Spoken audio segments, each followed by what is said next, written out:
Hey everybody, and welcome back to FSi DFS. I'm McKinley412, and today we're going to be looking at this 11-game afternoon slate for DraftKings. Call it an early slate, whatever, the main slate, whatever you want.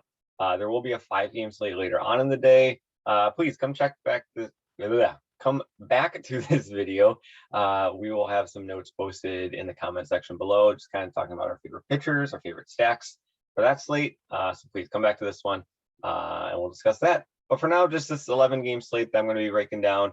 2 games I have to pay attention to weather-wise. It's going to be the Coors Field game in Colorado, and then Atlanta at Washington. Not expecting any postponements with either of these games, but it could impact the pitching. So you're kind of looking at Max Fried, essentially. I'm not interested in any of the pitchers in Coors with Urania and Keller, and I'm not interested in really Espino either going up against that Atlanta offense. So really, Max Fried, he's really your only weather concern pitcher that we have to be super paying attention to, just because, well, he's probably the only one that you would play out of those 2 games. So let's just kind of break down the pitchers here. Verlander up at the top, going up against Oakland. 11.1K is pretty insane of a price tag, but I mean, I get it. Given what he's been able to accomplish so far this season, given his matchup against Oakland. 11.1K, I think it's totally possible to throw him in as your SP1 and really not have too many issues with salary. There are a lot of cheap bats that are out there. Houston, they're one of the top stacks, in my opinion, on the entire slate. And the Houston bats are very, very cheap. So with Alvarez out and just other guys out, you can field a very healthy Houston stack with not too much salary. So Verlander, he's going to be your SP1 on the slate today. Max Fried, I have as SP2 going up against Washington. There is a little hesitancy in this just because Washington just does not strike out. They have one of the lowest strikeout rates of any major league team, which is pretty crazy. I feel like I say that every single slate. But it's true. Washington, they just don't strike out too much. But Fried, I think he's a good enough pitcher that he's going to be able to get, 6, possibly 7 strikeouts, get to 20 plus DK points, and kind of maybe pay off his salary. It's going to be near impossible to fit him and Verlander into your lineups. Like if you just throw Verlander and you throw in Fried, your bats, you're looking at 3.5K remaining. It's pretty tough to get much of anything that you like from there. I'm not saying it's impossible, but it's difficult. But Fried, 10.4K with the weather, going up against a team that just doesn't strike out too much. I have slight concerns with him, but still, I think he's probably your second best pitcher up in this top tier. Gilbert and Walker, you can kind of interchange them. I put Walker ahead of Gilbert. Looking at them, just like head to head, Gilbert, he's 700 more than Walker. He's got better analytic numbers than Walker. They're going up against a pretty similar matchup, going up against Texas, going up against the Cubs. Slight edge to Walker, I say, going up against Chicago. And really, Walker, I feel like his form has just been a little bit better for the past month or so. So like on the season, analytics wise, Walker and Gilbert pretty much the same, but I think Walker, he has been throwing some better numbers as of late compared to Gilbert. You can kind of see what he's faced here: 26, 25, 33, 31, 18, 15. Good numbers. Now he hasn't faced Murderers Row. I mean, Miami a couple of times, Cincinnati, the Angels, but Chicago Cubs, they're not Murderers Row offense either. So I do put Walker above Gilbert because Gilbert, I mean, he has 20 plus DK points in just one of his past 7 starts. He's allowing a lot of home runs recently. He's had a couple of games where, the strikeouts have just disappeared. So 9.7K for kind of that, those numbers over the past month, I'm not too interested. So that's why I have Walker over Gilbert. In the mid tier, I'm going to be chasing the strikeouts. Is this main, I don't want to say GPP. I mean, I guess you could go there in cash just with, his strikeout rate. He's got a higher strikeout rate than anybody in this tier. I think it's close to 30%, if I'm remembering correctly. But St. Louis, they're a pretty decent team, pretty decent offense. They can limit some strikeouts, but he did face them earlier on in the season, and he got 25 DK points. He had that big gap in between, but still, 26 DK points. He's got great strikeout stuff. I wouldn't shock me if he was a pretty popular option in this mid tier. Mikolas and Kramer, kind of lumped them together. I was running out of room with the spots in the mid tier. But Mikolas, going up against Cincinnati, I think that's a fine matchup. He's shown flashes of brilliance so far this season. But is he super safe? I wouldn't say super safe, but I think he's in a fine matchup there. Kramer going up against Tampa Bay. I wasn't a big fan of this guy as a pitcher to start the season, but he's kind of proven me wrong, especially in the past month here. 4 out of his past 5 starts, he's had 0 earned runs and a pretty healthy amount of pitching data. So he's getting close to 100 pitches in his slate, going up against Tampa Bay. A team that was one of these teams that he put up 20 DK points against. So I think he's a fine play. If anything, I would be kind of chasing the strikeouts with Lodolo. But if you want to go with one of these 2 guys, no hate there. Quantrill, always love right-handed pitchers going up against Detroit, so he's kind of in there as well. Then Stroman, he's got a kind of tough matchup. The issue with Quantrill, where I rank them, I had Quantrill over Stroman. The issue with Quantrill, though, is that he just doesn't have a high strikeout rate. But again, it's righties going against Detroit, so I do like to target them. Stroman, he has a higher strikeout rate than Quantrill, so if you want to throw him above him, sure, fine. But he also has a very tough matchup going up against the New York Mets. And then from here, it's just kind of like no man's land. Suarez coming off the IL, a back injury. I really don't want to touch back injuries with pitchers, so I'm kind of off him there. Lance Lynn, he has gotten torched 2 starts in a row.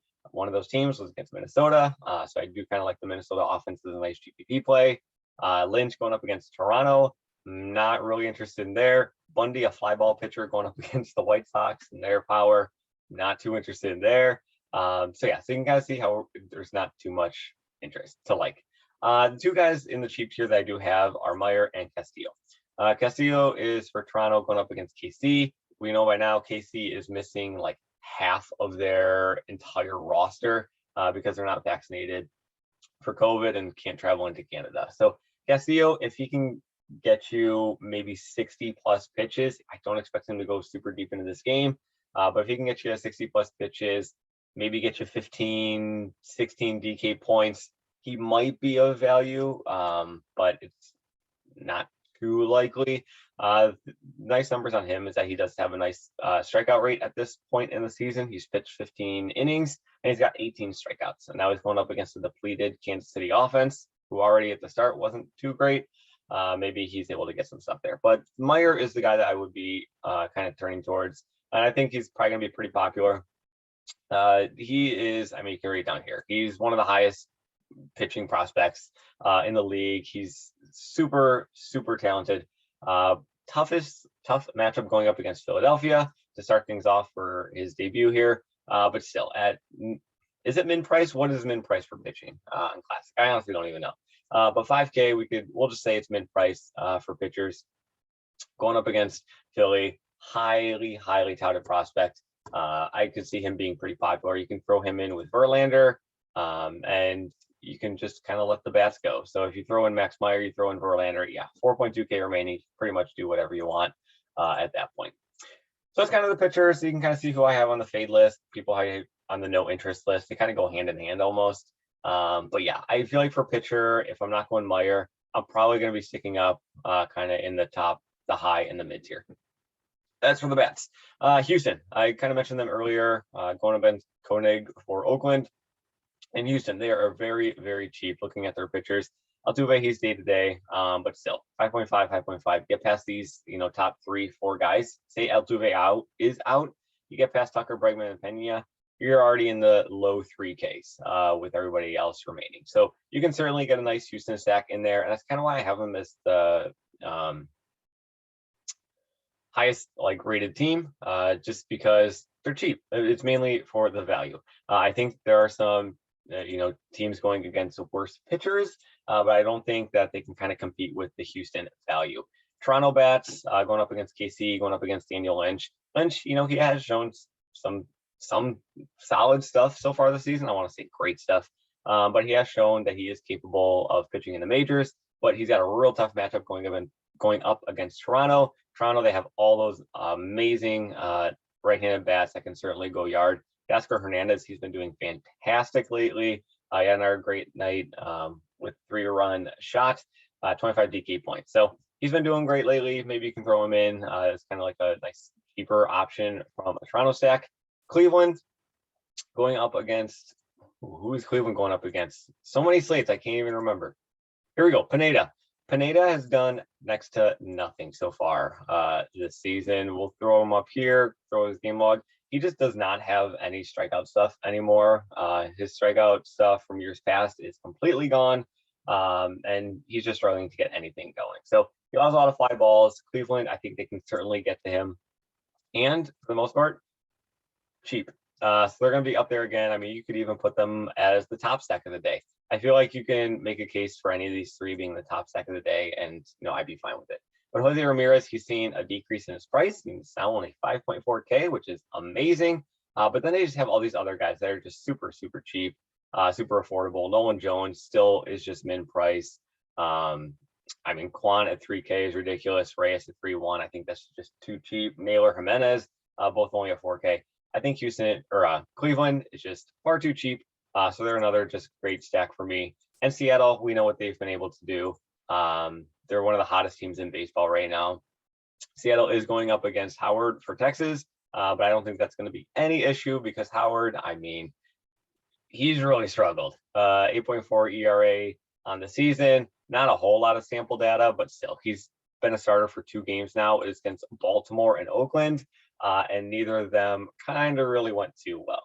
So I think Seattle should be able to get to him pretty good. You can throw him as like a top GPP play if you want instead. But those are kind of like the top 4. Pittsburgh, I do want to throw in there. I have them in the cheap column just because they're cheap. But I mean, if you want to say that Pittsburgh point per dollar wise is the top play on the slate, I get it. So maybe you want to throw Pitt instead of Houston. Sure. GPP, we're going to go with Colorado. Atlanta, they're just insanely expensive, their pricing. But they are going up against Espino in Washington. Little rain game, so it's kind of why they're in the GPP category combined with their price. Mets going up against Cubs. And really Minnesota, Chicago White Sox. I could see either side of this matchup being a nice GPP play. The White Sox going up against Bundy, fly ball pitcher, and their power. Who knows, maybe they can send a couple of them over the fence. And then Minnesota on the other side, going up against the White Sox, going up against Lance Lynn, who they just beat up pretty hard like a week or 2 ago. So I do think that's a nice GPP play. Leverage going up against your chalk stacks. Baltimore, I really like them as a cheap play. Really, Baltimore and Pittsburgh, I think if you want to make them like as your like main stack, I can't really fault you too much there, especially Pittsburgh. Guys like Vogelbach, a lot of other left-handed guys. Let me pull them up here. Where are they on the list here? Yeah, going up against Rainier. These guys are going to be super popular. Guys like Vogelbach, especially. I mean, you can really pretty much put in anybody who you want in here. You can put in O'Neill Cruz, you can put in Brian Hayes, Van Meter if he's in, just all the way on down. Gamble, 3.2K, maybe he leads off again. Pittsburgh's going to be very popular. They're probably going to be your top stack on the slate, but you know what? That's what I'll do. I'll throw them over here as well, just because I don't want people to think that, they're just because they're cheap, they're not a top stack. They're a top stack on the slate today. So yeah, I mean, builds are going to be pretty easy. You can see there's lots of value with Pittsburgh. There's lots of value with Houston. There's lots of value with Baltimore, and you're not going to be able to struggle getting salary. You're not going to struggle to get Verlander in as well. So that kind of wraps things up. Sorry if that was a little chaotic. I just woke up, so it was kind of like my first look at everything. But again, please come back. We'll have notes for that 5-game slate later on tonight on DraftKings. So as always, good luck in your contests this afternoon. We will see you guys in the next video.